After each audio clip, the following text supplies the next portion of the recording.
In this video, I would like to take a look at North Korea's surprising Christian heritage and destiny.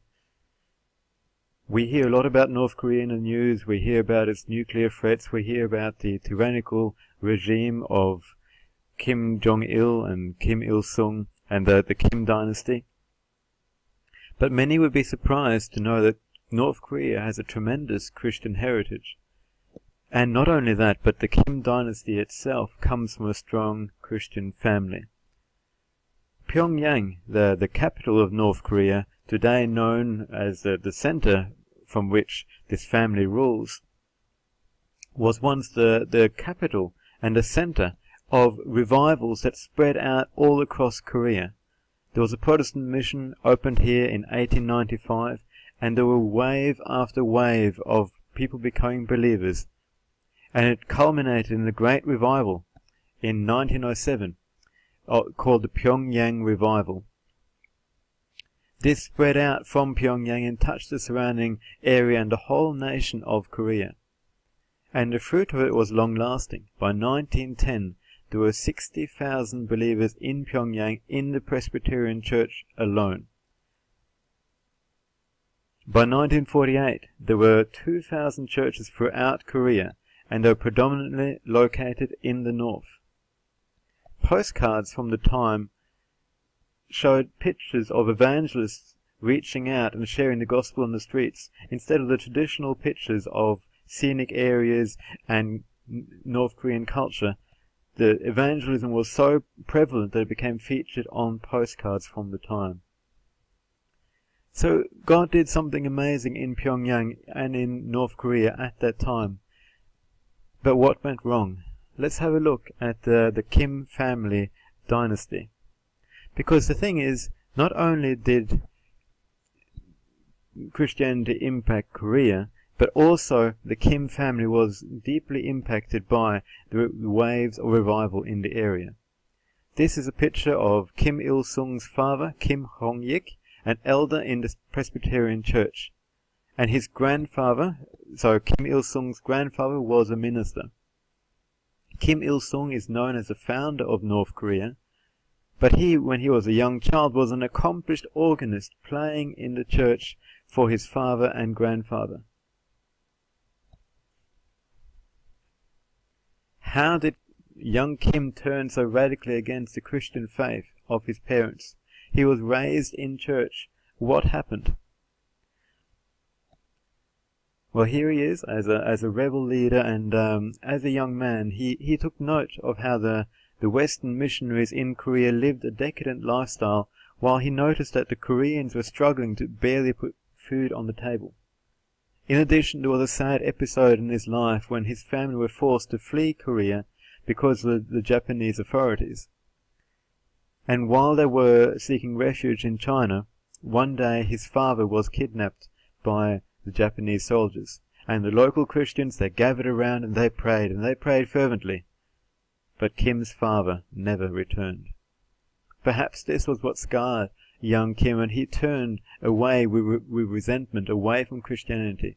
He was influenced by communist ideals and became a rebel leader fighting against the Japanese, and was later installed by the Russians as the head of the Democratic People's Republic of Korea.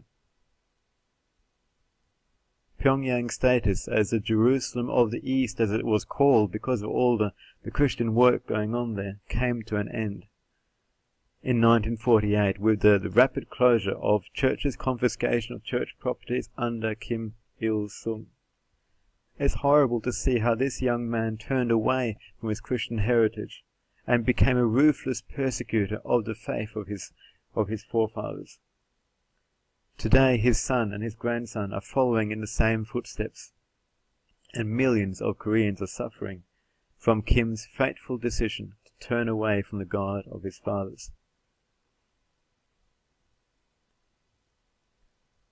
In North Korea, it's interesting to observe that Christian discipleship principles seem to be at work in the running of the nation.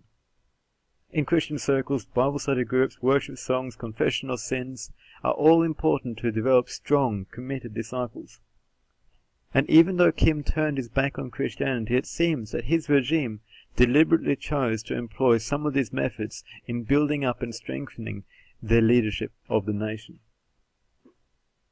Today at work in Korea, there'll be regular breaks to study the writings of Kim Il-sung. There'll be the singing of songs to the dear leader, and even the confession of sins in weekly confessionals. Maybe these corrupted Christian principles are the secret to North Korea's enduring dictatorship. Furthermore, Kim Il-sung is regarded as a god and his son as the Son of God. It seems to be a mirror of Christian theology. Founding father Kim Il-sung is even believed by many to be God in the flesh and the creator of the earth. The North Korean blogger Jusha Girl gives insight into a Christ-like vision of the leader. She writes, "Dear leader can make the handicapped walk and the blind to see." It sounds like a twisted version of a Sunday school song. Hope for the future of North Korea. Is there hope for the future of North Korea? Well, I've studied the story of the church in China back in the 1960s and 70s, and in many ways there are great similarities with the church in North Korea. In the 1960s and 70s there was practically worship of Chairman Mao in China, and all the young people were following him. But there was a tumultuous time, and ultimately when Mao Zedong passed away in 1976, millions of Chinese lost faith in their once great leader. They saw the devastation that he had wrought on their country. And this experience led to their many hearts becoming fertile soil for a great revival which swept across China. The Chinese church was thought close to extinct back in the 1960s and 70s due to the high level of persecution from the Chinese leadership. But those who survived and those who stood firm in the fires of persecution, they were prepared to lead the church and lead the revival that came after the death of Mao.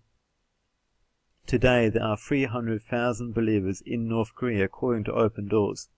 And could the same happen in North Korea? Could the removal of the Kim dynasty and the loss of faith in this family that has caused so much damage to this nation lead the nation to become fertile soil for a great revival?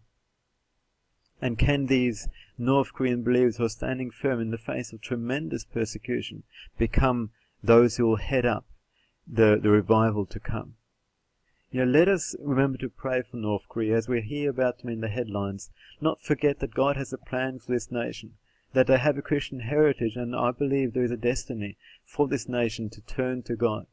That just as China had one of the greatest revivals in the 20th century was in China, so there can be a tremendous revival now in the 21st century in North Korea.